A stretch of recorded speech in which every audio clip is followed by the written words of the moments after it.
Olá, este é o Visão OCI, um programa voltado para as reflexões e considerações acerca do universo da comunicação e das relações públicas. Eu sou Carolina Correia.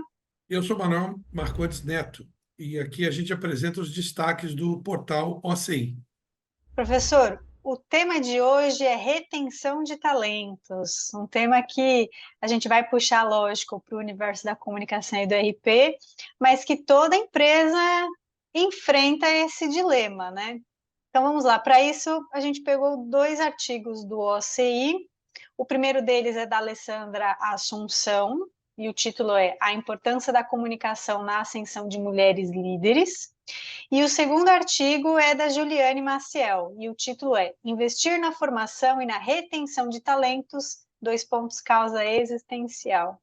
Vou começar aqui falando um pouquinho mais do artigo da Alessandra Assunção. Nos últimos anos, nós temos testemunhado o aumento significativo da presença das mulheres nas posições de liderança nas empresas, né? E aí a Alessandra até pontua isso, que esse movimento rumo à igualdade de gênero traz consigo a compreensão de que a diversidade é um fator chave para impulsionar o sucesso corporativo, o sucesso das organizações de uma forma geral. E, professor, qual que é a sua visão sobre isso? Bom, quando a Alessandra propôs essa coluna, que é o nome da coluna dela, e ela começou, ela fazia duas colunas por mês, sempre dia 14 e dia 28. Agora ela está escrevendo uma vez ao mês, no dia 28. Então, quando a Alessandra Assunção propôs empreendedorismo feminino e comunicação, que é o nome da coluna dela, nós ficamos muito felizes, porque, enfim, era uma demanda e é uma realidade. Aliás, são duas realidades, né? O empreendedorismo, que é uma coisa que, de fato, tem sido tratada, graças a Deus, em sala de aula, porque eu, por exemplo, eu estudei no meu tempo, a gente era formado para ser empregado, e o jornalista também, e o publicitário também. Né? O RP sempre foi um perfil autônomo, independente de consultoria, sempre, enfim, profissão liberal. Então a gente ouvia os professores falando isso. Mas tinha muito aquela coisa de trabalhar na empresa tal, todo mundo queria trabalhar na Shell, aqui no Rio todo mundo queria trabalhar na Petrobras, enfim. Então, ok. Ah, então, agora, hoje, há uma crise de emprego porque as empresas estão se fundindo, estão encolhendo, a tecnologia ocupa muitos espaços. Então, o empreendedorismo é uma realidade e na nossa área também. E a questão da ascensão, da presença de mulheres em cargos de comando, que é, digamos, as mulheres estão ocupando postos no mercado de trabalho. Não é de hoje. Enfim, é crescente porque havia um histórico de 50 anos atrás de uma presença baixa, né? É, mas a minha mãe, por exemplo, trabalhou fora, que é uma coisa rara na minha geração, né? Mas trouxe esse ingrediente, que era interessante, né? A, a irmã dela, por exemplo, não trabalhou fora. Então, é geracional. A cada geração, mais e mais mulheres foram para o mercado de trabalho.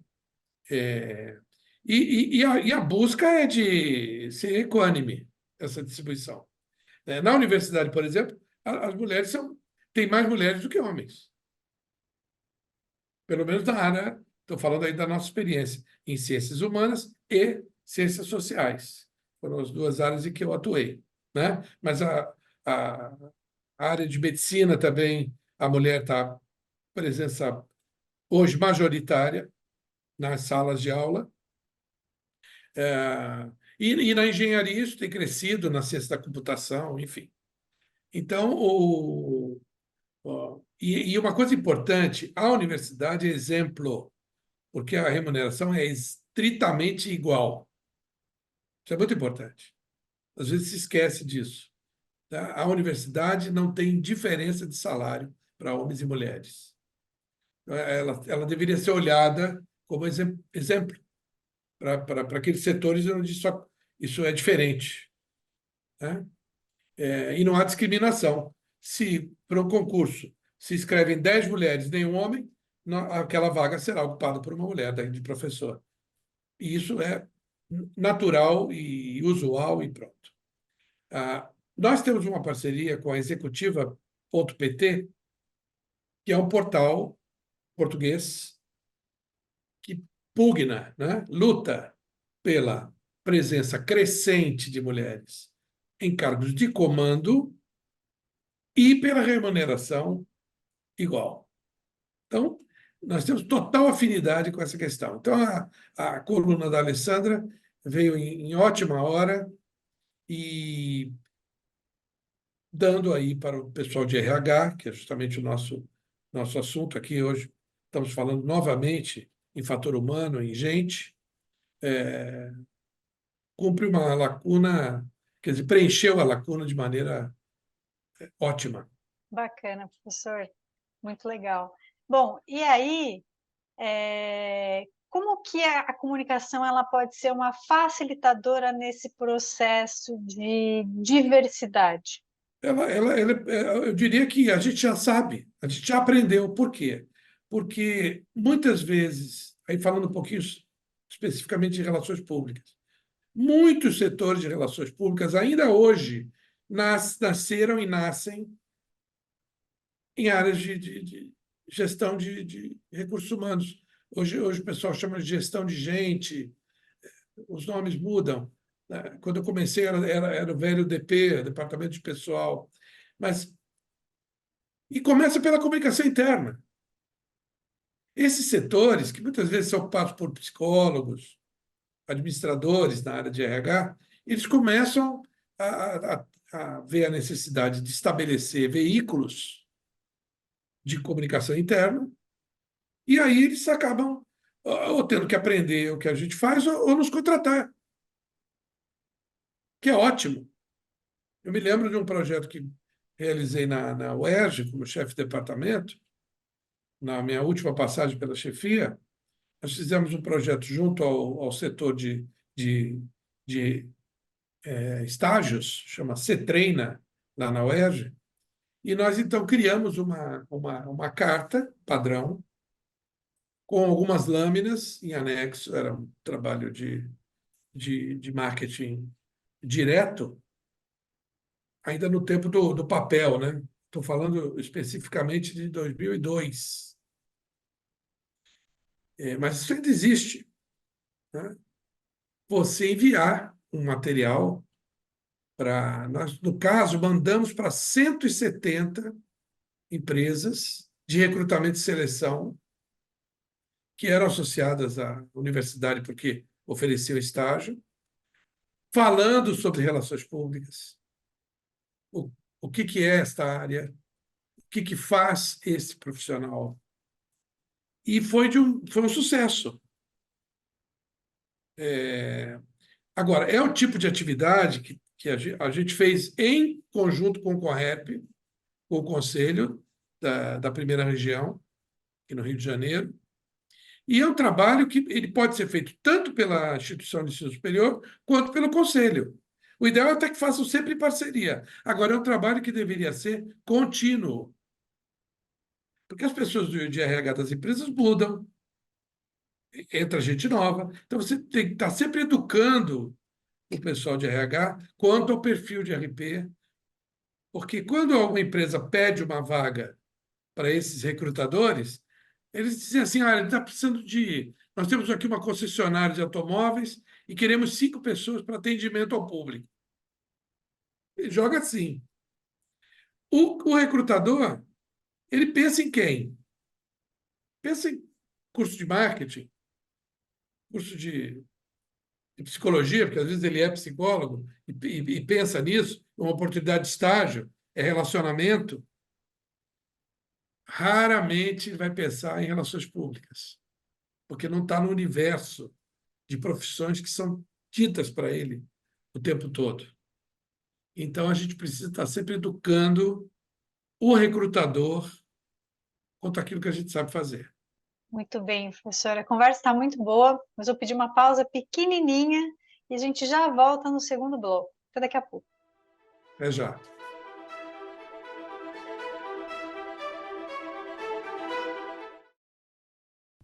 Na escola, na sala de aula, nas festinhas. Já aconteceu em vários lugares. Um assobio, uma risadinha, uma mão boba na aula de educação física no intervalo. Parecia que não tinha nada a ver, que era coisa da minha cabeça, mas aquilo foi mexendo comigo. Eu tinha vergonha. Eu não conseguia contar pra ninguém. Eu cheguei a pensar em acabar com tudo. Eu pensei em me matar. Mas o bom é que nessas horas a gente descobre quem é amigo de verdade. A minha amiga começou a sacar o que estava rolando e me deu uns toques. Ela me fez perceber que a vida tem valor e que quem estava errado era aquela galera que estava fazendo aquilo comigo. Eu pedi ajuda na escola, conversei com os meus pais. E hoje a vida é outra. É minha vida, minhas regras.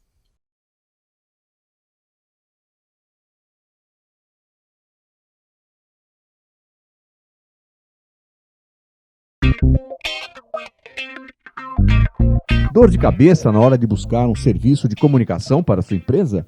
Isso é coisa do passado. Acesse anuariodacomunicação.com.br e encontre a solução para as necessidades da sua marca ou produto.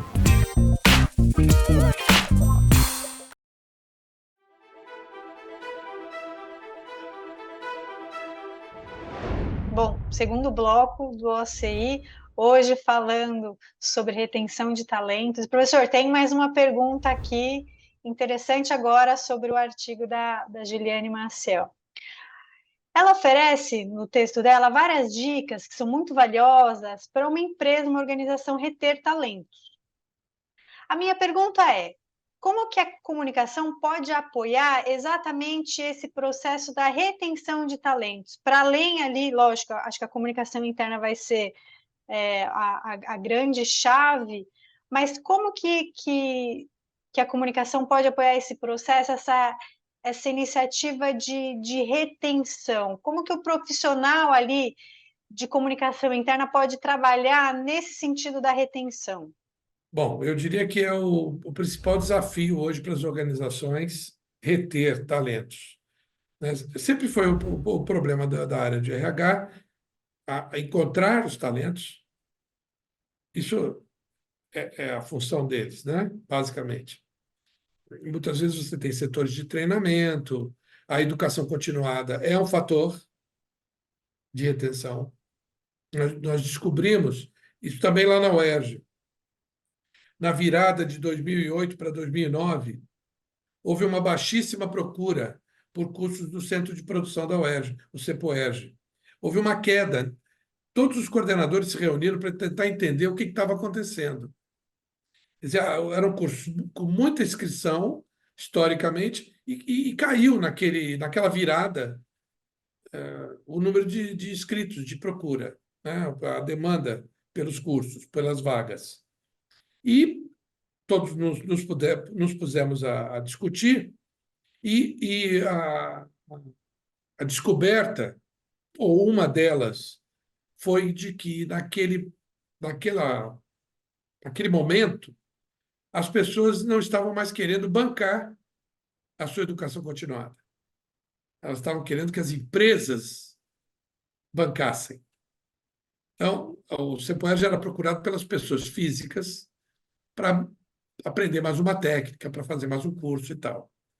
E elas estavam começando a querer que as empresas fizessem esse investimento, né? Então, você teria que passar para a modalidade in company. A UERJ fazia os cursos no campus, né? E não tinha expertise em oferecê-los in company, como, por exemplo, a Fundação Getúlio Vargas sabe fazer. Então, eu passei por esse problema, né? E no ano de 2009, que é a virada de 2008 para 2009, nós fizemos o primeiro curso in company. Eu tive essa oportunidade, foi muito bem sucedido. É diferente, você vai na empresa no horário que aqueles empregados podem parar para treinar. Os professores convidados, você tem que levá-los até lá. É bastante diferente, mas é uma modalidade campeã. Então, eu diria que o treinamento, a educação continuada é uma forma de retenção. Outra coisa que a gente trabalha é no clima organizacional, né?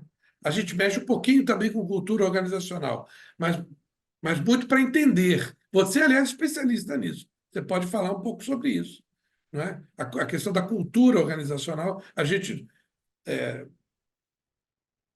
pode ou não mexer nisso, se a gente conseguir, mas o clima organizacional cai muito nas nossas costas, de pensar em criar fórum, criar um veículo, criar ocasiões de encontro presencial, quer dizer, tornar a experiência de trabalhar. Nós estamos aí falando do mundo presencial ainda, né? Tornar essa experiência agradável, até lúdica. Eu vi o ambiente da Accenture, por exemplo, onde eu trabalhei, mudar completamente, né? Você faz uma visita hoje à sede da empresa, ela é um layout, ela tem um layout completamente diferente de 20 anos atrás, né?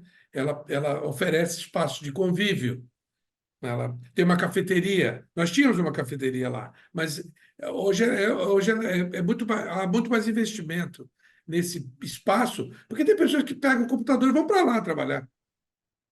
Sai da sua sala. Coisa que não acontecia há 20 anos atrás, né? Então, educação continuada e bom clima. E, mais especificamente, bons veículos de contato, né? Criar oportunidades de... Me lembro de uma coisa do café com o presidente, uma coisa que não existia e a gente criou. Então, era um momento das as pessoas todas em pé. Quer dizer, não era aquela coisa de um cara falando para quem está sentado ouvindo.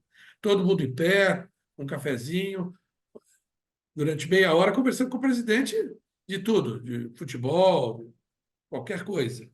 E as pessoas, esses grupos mudavam, né? A cada semana. Enfim, algumas iniciativas que eu poderia te dizer aqui. Muito bem, professor. Realmente, a Mas cultura, fala um na verdade, pouquinho de ela está aí. cultura. Não, mas eu acho que a contribuição é mesmo de colocar assim, a cultura ela está nessa liga que junta tudo isso, né? Porque se não tem uma base de um discurso fidelizado e fortificado da empresa, dessa intenção de reter o colaborador e de reter de formas saudáveis, as ações, as atitudes, elas acabam caindo um pouco por terra. Então, é mais nesse sentido de que, realmente, a comunicação ela acaba sendo pincelada aí, mas mais nesse sentido dela ser esse momento basilar, né? De eu passar por esse momento basilar da cultura, que tem a ver com o princípio, com as propostas filosóficas, ideais da organização, para realmente colocar essa retenção de talentos de uma forma que seja, lógico, produtiva para a empresa, mas que leve em consideração a qualidade de vida inclusive, a qualidade de trabalho desse colaborador, porque também isso é um indicativo para a retenção, né? Isso também é um indicador, é um facilitador, é um impulsionador da retenção. Um clima agradável vem, né, de uma cultura com respeito, com boas práticas, né? Então, é mais nesse sentido, né? Cultura é base, né? É. É base. Não dá para trabalhar com clima sem cultura É, é. e tem a ver com esse um pouco de histórico, e a comunicação é a ponta de lança. Ela é ponta de lança. Muito bem, professor. Vou pedir uma pausa rapidinho só para a gente tomar uma água e voltamos já já.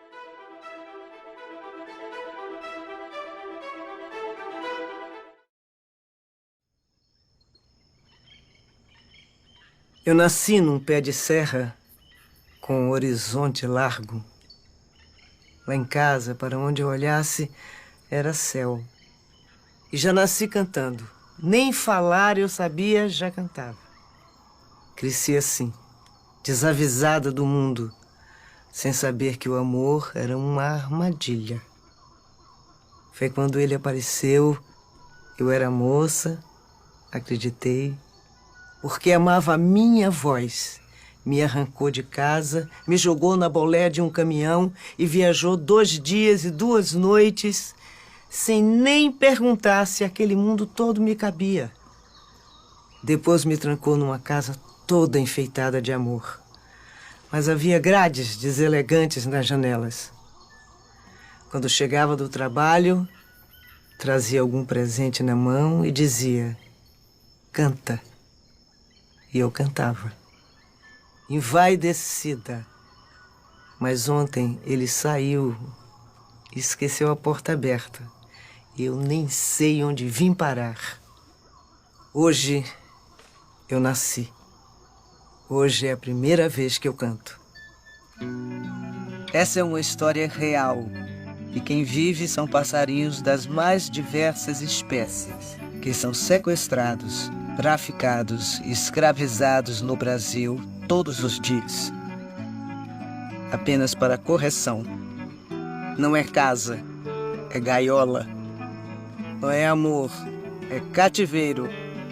E assim como sequestrar alguém, manter um animal silvestre que nasceu livre em cativeiro é crime. Amar é libertar.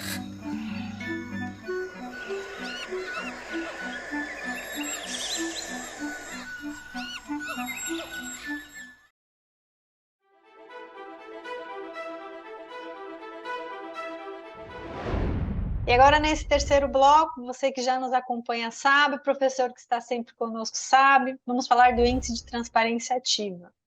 Professor, para retomar, então, para quem acompanha a gente, para se situar ali, ou no manual físico ou no digital, nós estamos na tática 4, que é propaganda institucional, e vamos falar de 2 itens: comunicação interna, da visão da organização, e comunicação externa, da missão da organização.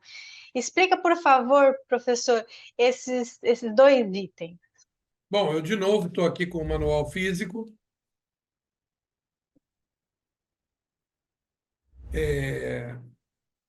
E essa é a terceira técnica, né, dentro do quesito propaganda institucional, que é uma das 4 táticas do reconhecimento.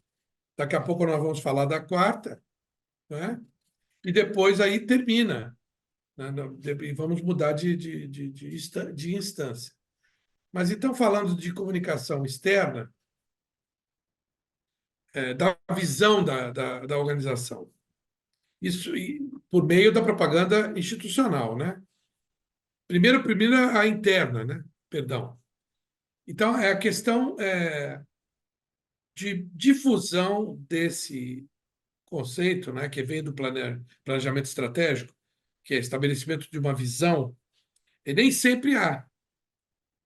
Você pode até falar também sobre isso, também bastante base, Carolina, porque tem empresas que colocam lá missão e pronto. Não vão ao passo anterior de visão. Mas se é o caso de ter estabelecido uma visão, isso tem que ser amplamente difundido dentro de casa. E não é só botando um quadrinho na parede. Quer dizer, você precisaria. Primeiro, se você vai estabelecer a visão, seria bom que você envolvesse o pessoal internamente. Olha, pessoal, nós queremos agora nos apresentar para o mercado nessa expansão, ou nesse momento, ou quando estamos fazendo 10 anos. Quer dizer, qualquer pretexto que seja, ou agora que a gente começa a exportar, nós queremos estabelecer uma visão que nós não tínhamos. Acho muito legal quando dá para envolver as pessoas nesse processo. É um levantamento. Agora, se não é o caso, se você já tem isso estabelecido e tal, você precisa difundir isso. E aí é conversar com as pessoas sobre o assunto. Nem tanto para coletar sugestões, porque já está estabelecido, mas para coletar a percepção dessas pessoas e, principalmente, né, a conexão disso com a realidade. Isso é uma coisa que a gente precisa sempre bater nessa tecla. Não dá para fazer discurso, entendeu, teórico, porque fica no passado já se conseguiu fazer muita discurseira, muita propaganda enganosa, e dentro de casa, dentro do seu emprego. Você trabalhava lá, olhava o slogan da empresa e achava graça, entendeu? Isso já existiu, né? A gente tem que fugir disso. As coisas têm que estar relacionadas a práticas, a verdades. Quando se fala hoje de tanto de experience, né?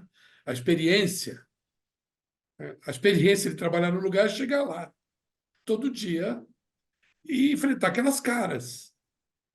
Então, é aquele lugar. Então, se ele não tiver acolhedor, não tiver agradável, não tiver preparado para te receber, você vai ver um slogan na parede e vai achar graça.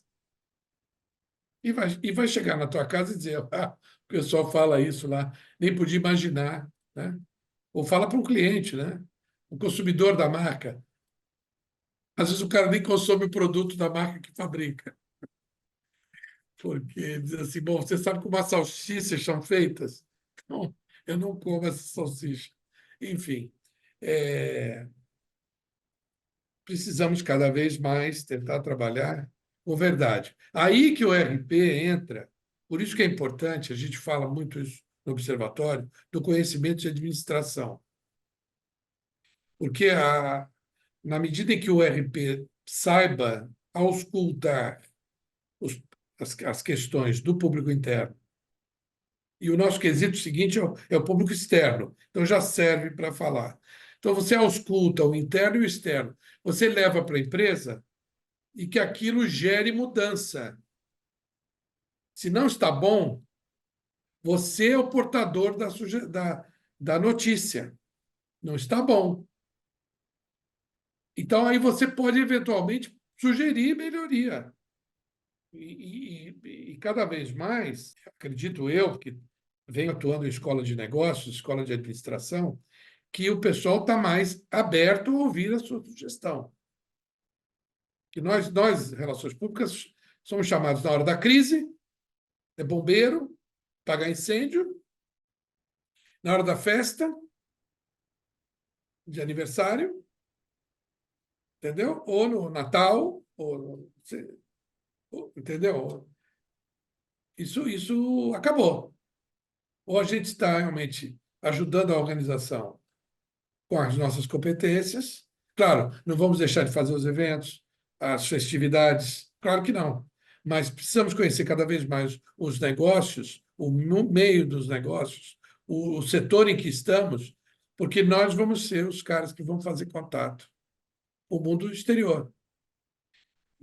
E se o atendimento, por exemplo, o setor o SAC, Serviço de Atendimento ao Cliente, está funcionando mal, nós temos que ser os portadores da sugestão de como melhorar.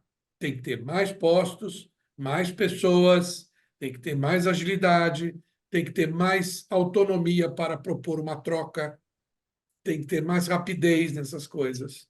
Nós somos os portadores e devemos poder sugerir até um layout de uma sala. E a gente só faz isso quando estuda administração. Estudar tempos e movimentos, organização e métodos, dizer por onde é que entra a pessoa, por onde é que sai. Entendeu? Como é que é o atendimento disso aqui? Quem é que atende o telefone? Quantas vezes toca? Eu já implantei centrais de teleatendimento. É uma coisa técnica. Tem gente especializada nisso. Tem software, tem máquina, tem algoritmo, mas tem gente também. Enfim, a gente precisa conhecer essas coisas, entender a expedição, a entrega, usa o correio, não usa, usa a empresa privada. Hoje em dia você compra tudo pela internet, chega no dia seguinte, às vezes no mesmo dia. Nós temos que estar antenados a toda essa operação. Eu já falei aqui da comunicação interna da visão e a comunicação externa da visão.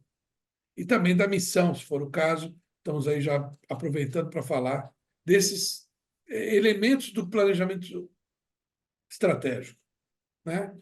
Visão, missão, valores. Algumas organizações querem também estabelecer princípios, enfim. Então, isso tudo precisa ser comunicado. E não é um quadrinho na parede.